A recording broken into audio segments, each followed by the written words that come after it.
جب میرا باپ مجھے ڈاکٹر دیکھنا چاہتا تھا تو وہ بڑا عزت کا زمانہ تھا ڈاکٹری کا، کہ ایک عزت تھی، وقار تھا، مقام تھا، اس لیے میرا باپ کہتا پتر بڑی عزت ہے تینوں ڈاکٹر بناونا ہے، بڑی عزت ہے، بڑی عزت ہے تینوں ڈاکٹر بنا۔ اچھا، وہ دیہاتی آدمی تھے، دو باتیں کہتے تھے، بڑی عزت ہے بڑا پیسہ ہے، بڑی عزت ہے بڑا پیسہ۔ وہ اللہ نے پہلے ہی دیا ہوا تھا، لیکن وہ پیسے کا ذوق کس کو نہیں ہے، کس کو شوق نہیں، میرا پوتر تینوں ڈاکٹر بناونا ہے، بڑی عزت بڑا۔ اور جب میں نے 3 دن کے لیے گیا، یہ گورنمنٹ کالج لاہور پڑھتا تھا، سینٹر ماڈل سے میٹرک کیا، گورنمنٹ کالج یہ ہمارا جو راوی اب تو یونیورسٹی بن گیا، تو 3 دن کے لیے میرا ایک دوست مجھے ایسے کھینچ کے لے گیا، وہاں سے اللہ نے میرے 4 مہینے کروا دیے۔ 4 مہینے کے آخر میں ایک نوجوان نے کہا تو ڈاکٹر بن کے کیا کرے گا، تو عالم بن جائے۔ تو اللہ نے اس کی بات میرے دل میں ڈال دی، میں اس طرف چل پڑا۔ جب میں نے گھر آ کے بتایا تو میرے باپ، اچھا اس دور میں ڈاکٹر ایک قداور شخصیت تھی اور مولوی ایک پست ترین گندگی کا کیڑا، یہ کیفیت تھی۔ اور ہمارے دیہاتی ماحول میں مولوی کمی ہوتا تھا، کمی، جیسے لوہار، کمہار، دھوبی، ایسے مولوی کا سٹیٹس کمی کا تھا۔ تو میرا باپ کہے تو کمی بڑوں ہیں، تو میری نک وڈھاؤں ہیں، تو کرو کی ہیں، تو میں نو کسے پاسے ران دیونا ہے، جیون دیونا ہے کہ نہیں جیون دیونا۔ سارے علاقے دے ذمہ دار جڑے نے مینوں لانتاں کریں دیں کہ تیرا پوتر تو مولوی بندا پیا دا، بن سی کی۔ تو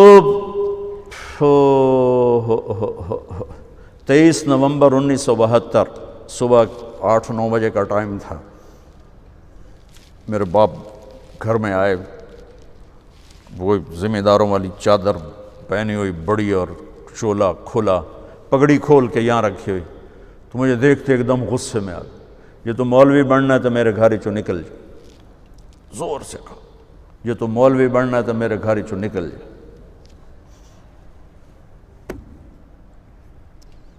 مجھے تو نہیں پتا تھا کہ اللہ تعالیٰ مجھے وہاں پہنچانے والا ہے کہ جہاں ڈاکٹر میرے آگے بیٹھ کے میری بات سنے۔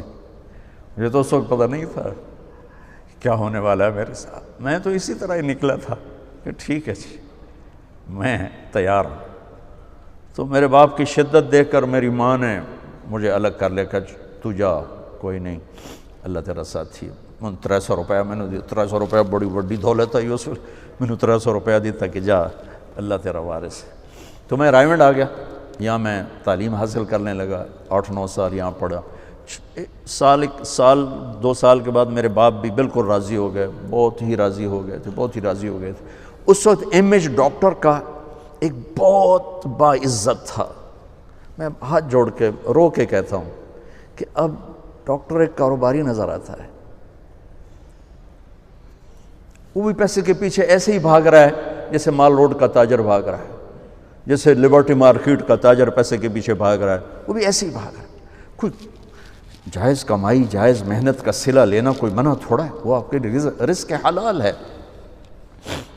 میں کینیڈا میں گیا ہوا تھا، میرے یہ سر درد بہت شدید ہوتا ہے، تو وہاں وہ بوٹاکس نیا طریقہ ٹیکے لگاتے ہیں، تو کچھ دن گزر جاتے ہیں، تو مجھے پتہ نہیں تھا یہاں کوئی لگاتا ہے کہ نہیں لگاتا، تو میں کینیڈا گیا، وہ جاننے والے ڈاکٹر تھے پاکستانی، تو پارکنسن کے 5 بڑے ڈاکٹروں میں ایک ان کا نام آتا ہے۔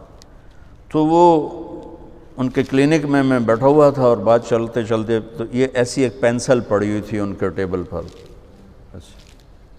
تو وہ یوں پینسل اٹھا کے مجھ سے کہنے لگے مولانا یہ ایک پینسل میں کسی کمپنی کے ایجنٹ سے لے لوں تو میں بلیک لسٹ ہو جاؤں گا، ایک پینسل میں کسی کمپنی کے ایجنٹ سے لے لوں تو میں بلیک لسٹ ہو جاؤں گا، میں کلینک نہیں کر سکتا اس کے بعد۔ تو آپ ڈاکٹر بنے، تاجر نہ بنے، ڈاکٹر بنے، آپ مسیحا بنے، اللہ کی قسم مریضوں کی دعائیں آپ کی نسلوں کو نہال کر دیں گی۔ اگر آپ صرف تاجر بن گئے تو ٹھیک ہے 4 پیسے تسی وٹ لینے، لیکن پتہ نہیں آگے نسلوں کا کیا ہوگا۔ اور اگر آپ مسیحا بنے، ڈاکٹر بنے، مریضوں کی دعائیں لیں، پشتیں آپ کی اس کو بیٹھ کے کھائیں گے کہ دکھی کی دعا اللہ کے عرش کو ہلا دیتے، اور درد مند کی دعا فرشتوں کو رلا دیتے۔